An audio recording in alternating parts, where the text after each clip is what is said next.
Hello, welcome to my garage. I'm Evan, and this is a US Legend car. Just quick couple disclaimers before we get going. One, I've only owned this car for about 6 months, give or take. I don't know everything, so don't you bash me in the comments. Please don't. Because, like I said, I really don't know everything about it. I know enough to get myself in trouble. I know enough to run it. I can make adjustments. I can do some things. I can recommend some things. But I am by no means an expert. Okay? I am an engineer. I do understand a lot of, I'm a mechanical engineer, so I can understand a lot of basic mechanical things, obviously, more advanced stuff. But this has some proprietary stuff and adjustments that I'm sure a bunch of Legend guys will tell you all about. This is just to help people who are on the fence. They're not sure if they want to get into autocrossing or full-on road racing with these, because at least in my area, nobody's doing it. I'm in New Jersey, and nobody's doing this. Either you're dirt track oval, asphalt oval, and if you want a road race, you got to go to VIR, Summit Point, up to New Hampshire. No one local is touching these with a 10-foot pole. Quite frankly, I don't think anyone in this area has even really seen or heard of these things unless you go online. It's like, oh, hey, look, Adam LZ did a thing. Like, that's really cool. And that's actually, he's the reason why I had actually decided to take the plunge and just say, screw it, and buy one of these. So to get started, these things are about, I bought this for about 10, which it's actually a pretty good deal. Had some issues, missing a seat, missing belts. Engine wasn't really running. Like, it kind of ran, but it was having some issues, misfiring. Turned out to be some bad plugs, but I kind of gave the guy a hard time, and he sold the whole kit caboodle with extra wheels, tires, parts, gears, a couple other things, all for about 10. Now, since then, I've put another, probably another 3 to 4 into it. So I'm just going to call it a car equivalent to this, give or take, about $14,000. Maybe 15 if you're in a more expensive area. But I think if you're in the low to mid-teens, especially low teens without a seat, you're looking pretty good. Anyway, so this was set up as an oval car, and it was up at Wall Stadium way back, Turkey Derby 2021. And basically, the whole front clip got destroyed. Guy put it in the wall, got into an incident with some rookie driver or something. I don't know the whole story. But basically, he wrecked the front clip, put a new front clip on. It was kind of slowly working on getting the car put back together over the past year or two, getting ready to run it. And then him and his fiance, now I assume wife, bought a house, and basically they couldn't really go race with this anymore. So then he sold it to me, which I'm really glad he did, because I was super nervous about this, and he gave me a good deal on it. Now, it was set for oval, like I said. Had to go through the whole thing with the help of a couple of Legend car specialists, I'm going to call them, and go through and realign the car, get it set for a road course setup, put an insane 5 degrees of camber in the front end, and then just got everything else kind of squared up, set up, corner balanced and everything with me in the car, all that fun stuff. So the car was pretty much set right out of the gate at the first event. And my oh my, has it been a completely different experience from any other street car I've ever run. I used to run dirt cars, like micro sprints specifically, like 2-stroke little things, look like sprint cars, but they're mini. And as far as the direct feel, how intense things are behind the wheel, this is definitely pretty up there. Now, granted, I'm just running around a bunch of cones and just A to B courses right now, not doing wheel to wheel yet, but we're getting there. So hopefully that's the end goal for this year. I mark my words, I will get there.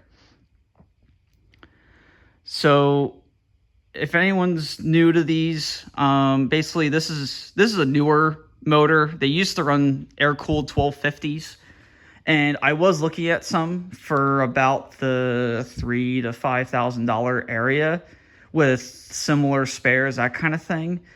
But they've got one major, or really two major problems. One, they're air cooled. Air cooling, very simple. You don't deal with this radiator BS. You don't have to deal with coolant hoses or anything like that. But those motors are meant to be this way on the motorcycle.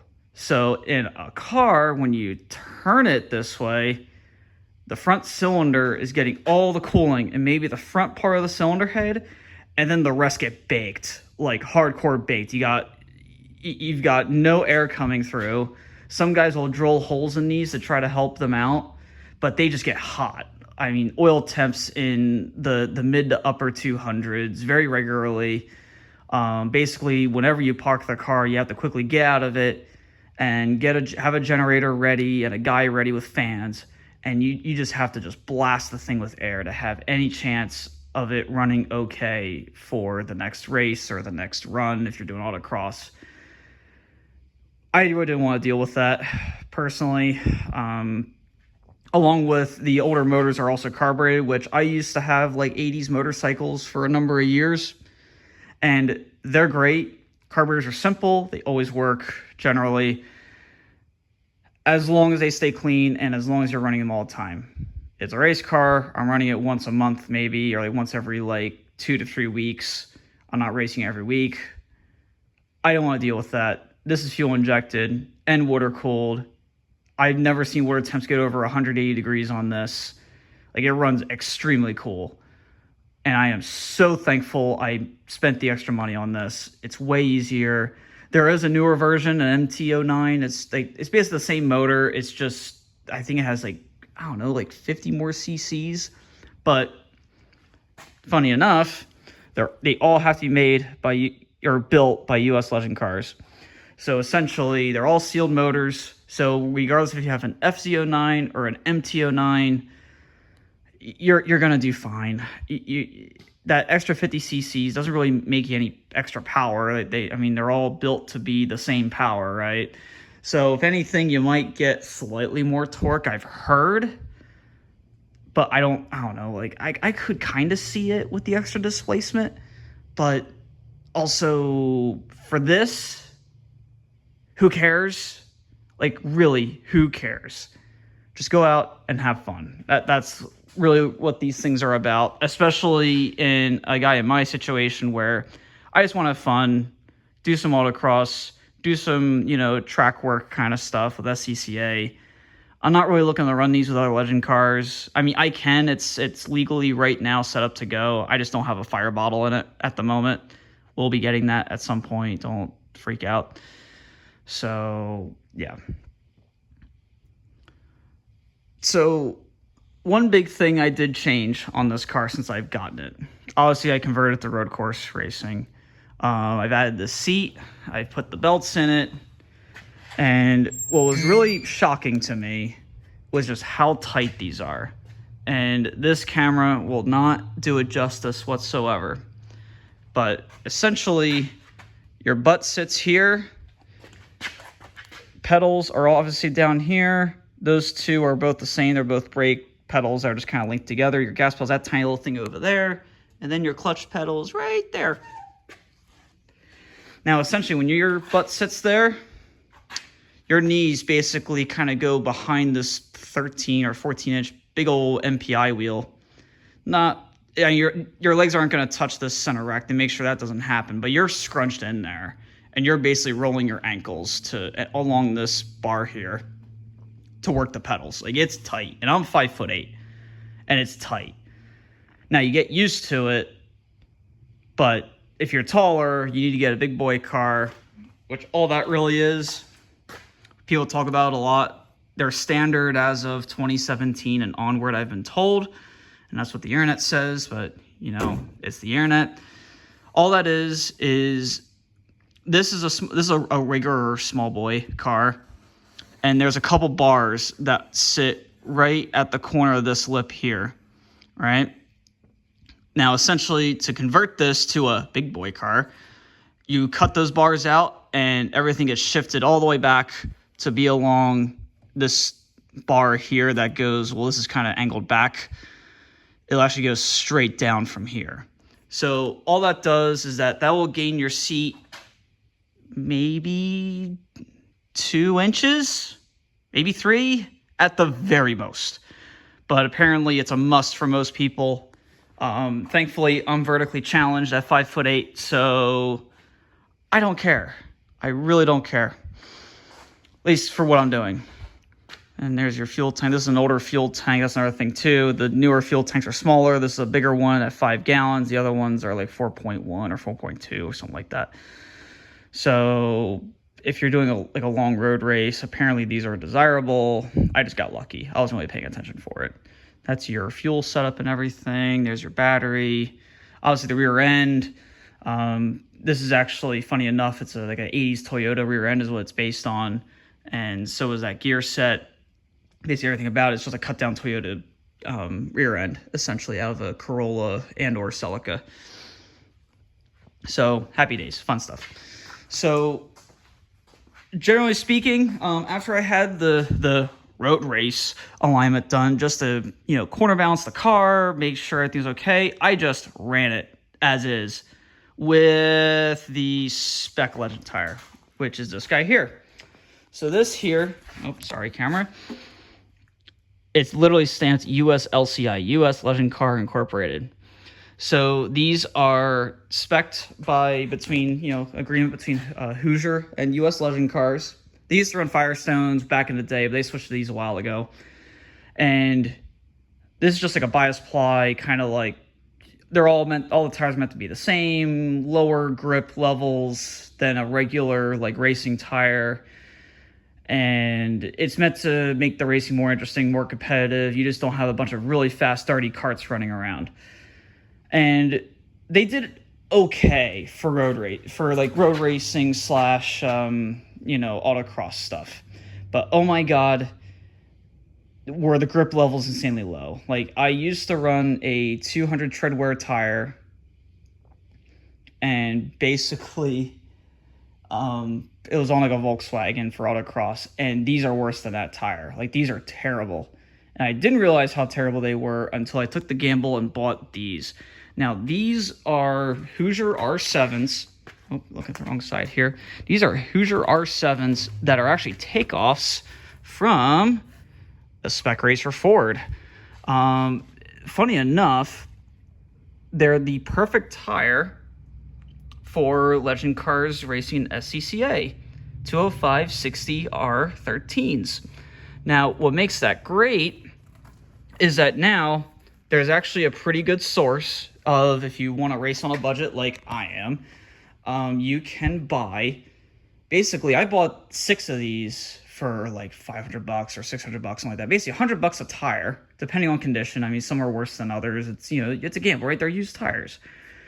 But the grip levels of this tire compared to this really bad tire are insanely impressive.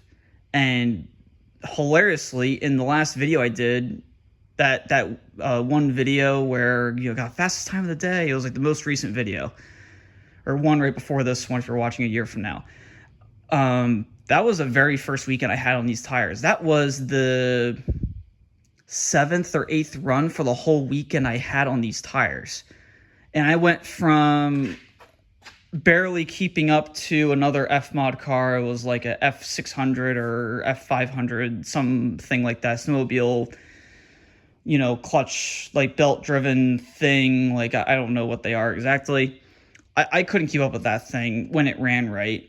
To this beat out a Porsche, brand new, Porsche GT4 RS, and hopped up Vipers and Corvettes and other, like, it basically beat everything that showed up that weekend, or at least, that day.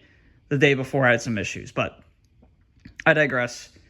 Very, very, very worthwhile upgrade. Obviously, slicks are always better than whatever this shit is. So you're pretty much set. And the biggest thing is that the spec tire, it's actually cupped in a way. So if you can't tell, This tire, it's actually relatively flat. It's doing what it's supposed to do. It's supposed to be a nice round flat tire giving you plenty of contact patch. So you got from, I would say, here all the way to here, like the side of my finger here, all the way to here, for as far as like tire contact patch on the ground is concerned. Here, it's like a motorcycle tire. Here to here. Between my two fingers here, that's all you get. Yeah, these tires, they're horrible. I don't like them. They're great for spec racing. They're very cost effective. Those new are like $160, $170 a piece, not mounted. Those are like $300 brand new, not mounted. But you get used ones. Used ones will do just fine. You don't need the best of the best to go have fun. So really, I'm actually saving money by going faster. That's, you know, YouTube math, right? So yeah, if you're not sure about getting a car like this, and you're not sure of running cost, and you just want to have fun, this is definitely an option for you. But you have to find someone local running spec racer Fords to get this kind of deal. And if they're willing to give you like 3 or 4 heat cycle old tires and not give you corded out pieces of crap, you got to be careful too. So just keep that in mind. But this is a good fallback if you just want to just blast around, drift around, have fun. But I had way more fun in this because it's way stickier. Going back up here. So, not sure how to end this off. I guess the only other thing I can really mention is that it's actually very easy to work on. Yes, the wiring harness looks kind of messy. That's just how they come because it's like a whole factory harness that's all kind of pre-made, as far as I know. But as far as like adjusting all of the A-arms and everything, it's all just like rods and with Heim joints and stuff. So it's very easy to adjust everything. Although you definitely have to pull the bodywork off to really make it easy to work on. I just didn't feel like taking it off for this video. And as far as, you know, like any other extra crazy things, I really can't think of anything. I just wanted to put out just some general, you know, ideas for people about, you know, purchasing a car, the running costs. Brakes, for example, are like, you know, $100 for a set of brake pads, or $150 maybe. And back brake shoes are like, you know, $80 or whatever. They're brake drum shoes. Like who gives a crap, right? Tires are pretty affordable even for new ones, unless you buy brand new Hoosiers, which, oh my God, still better than a Corvette, but still not as good as, say, like a Miata, for example, if you buy Hoosiers, but everything else is like same or cheaper than Miata. It's just a great, fun car all around. Highly recommend these things. They're a ton of fun. They're cheap to run, at least in my experience so far. Now, I haven't gone through the whole, like, oh, hey, you need to tear the car down end of the year yet. That will be coming. I know I'm in for probably an engine rebuild, just because after you hit so many races, it's just a good idea just to get the thing checked over. That usually costs like $1,500, $2,000, I've been told. Might be more, might be less, depending on how much work this motor needs. Might need a lot, might need nothing. I don't really know until it happens. Like I said, I don't know everything. So anyway, I'm going to end it off here. Thank you for sticking with me for a whole 18 minutes of nonstop blabbering. You have any questions, leave a question down in the comments. Have a good one. See you later.